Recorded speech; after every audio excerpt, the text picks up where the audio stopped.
کیا جائے گا وہ پوری زمین آگ کی ہوگی. پہلے تو آگ کی زمین پر کھڑے کیے جائیں گے.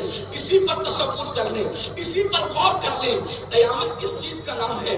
زمین آگ اگل رہی ہے, آگ کی زمین ہے. میں کہتا ہوں تھوڑی دیر کے لیے تھوڑا تصور تو کرنے والے کریں.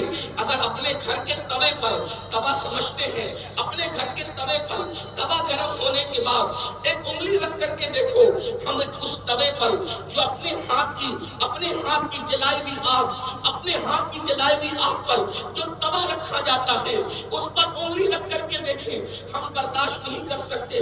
میرے بھائی, توے پر انگلی رکھ کر کیا برداشت کر سکیں گے؟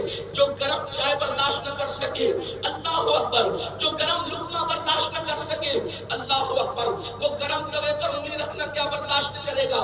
اسی پر بس نہیں, مگر ثابت و مصدوق نے کہا, مصطفیٰ جان رحمت نے کہا, تمہارے میرے نبی نے فرمایا زمین اللہ اکبر آگ کر دی جائے گی, زمین آگ کی ہوگی. اسی پر بس نہیں, یہی ہوتا تو بھی ہمیں کریا کرنا تھا, یہی ہوتا تو بھی ہمیں رونا تھا, یہی ہوتا تو بھی ہمیں آنسو بہانا تھا. لیکن اسی پر بس نہیں, مزید مصطفیٰ جان رحمت صلی اللہ علیہ وآلہ وسلم فرماتے ہیں سورج انسان کے سر پر اس طرح آ جائے گا کہ سورج اور انسان کے درمیان سارے فاصلے ختم ہو جائیں گے.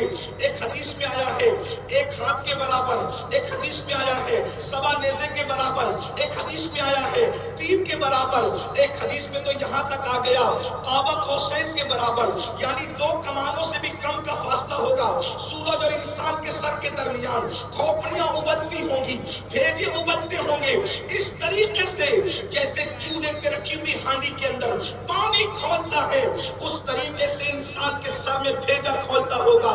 کھولتا ہوا بھیجا ناک سے نکل رہا ہوگا, کھولتا ہوا بھیجا کان سے نکل رہا ہوگا. اللہ اکبر.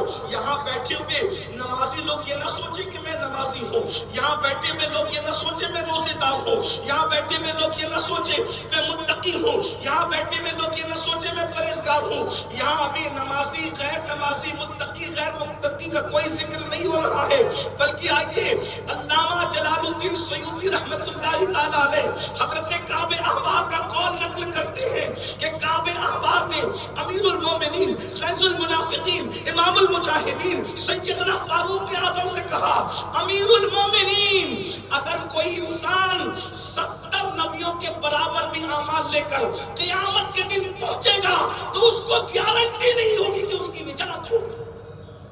ابھی 5 وقت کی نماز کی بات نہیں ہو رہی بھائی, ہم تو 5 وقت کی نماز جو نہیں پڑھتے وہ تو نہیں پڑھتے, جو پڑھتے ہیں وہ اتنے گھمنڈ میں ہیں کہ ہم تو نمازی ہیں بھائی.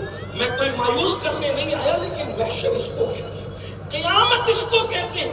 وہ لوگ جو رو رہے تھے جنت کی بشارت ملنے پر بھی وہ یوں ہی نہیں رو رہے تھے, وہ جانتے تھے کہ جنت آسان نہیں ہے.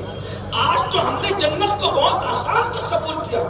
شاعری کی دنیا الگ ہے, حقیقتوں کی دنیا الگ ہے, کہانی قصوں کی دنیا الگ ہے, حدیث کی دنیا الگ ہے, آیات قرآنی کی دنیا الگ ہے, تخیلات اور تصورات کی دنیا الگ ہے. اللہ اکبر. ذرا تصور تو کریں, پھر سنے کعب احبار جیسا تابعی فاروق اعظم جیسی ہستی سے کہتا ہے اگر 70 نبیوں کے برابر بھی کوئی اعمال لے کر پہنچے تو گارنٹی نہیں ہے کہ اس کی نجات ہوگی. حالانکہ غیر نبی ایک نبی کے برابر عمل نہیں کر سکتا, لیکن یہ مبالغے کے ساتھ کہا جا رہا ہے. اب تھوڑا یہ سوچئے, وہ جوان جو زنا کے اڈوں پر راتیں گزار کر جنت کا خواب دیکھتے ہیں, شیطان نے ان کی فکر کو کیسے اغوا کیا.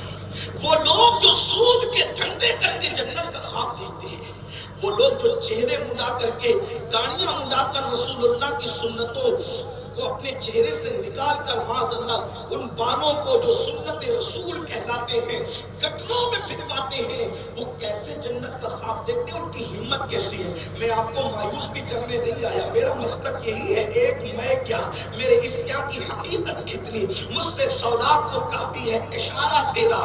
میرا مسلک یہ ہے, اگر اصحاب کہف کا کتا بھی اللہ والوں سے وفا کر لے تو وہ جنت میں جائے گا. جنت بالکل مشکل بھی نہیں ہے, ناممکن بھی نہیں ہے, لیکن اتنا اتنا ضرور ہے، محشر محشر ہے۔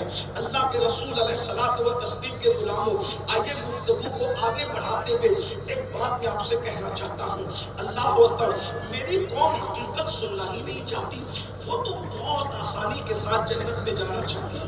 فاروق اعظم جن کو رسول اللہ نے جنت کی بشارت، رسول اللہ اگر کسی کو جنت کی بشارت دے دیں تو اس کا مطلب ہمارے عقیدے میں وہ ایسا جنتی ہو جاتا ہے جیسے جنت کا ہونا یقینی ہے ویسے اس کا جنتی ہونا یقینی ہے۔